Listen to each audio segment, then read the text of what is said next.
You're watching How Leap. Let's put a white background on your Instagram story. Open the Instagram app and swipe right or tap your profile picture to create a new story.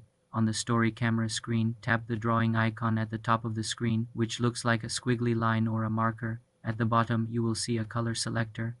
Swipe all the way to the left to find the pure white color and select it. Now tap and hold your finger anywhere on the screen. The white color will flood the entire screen, creating a solid white background. Alternatively, you can select the brush tool from the drawing menu, choose the thickest brush size, pick the white color, and manually color the entire screen. With your white background ready, you can now add text, stickers, or drawings on top. Tap the AA icon to add text in any color.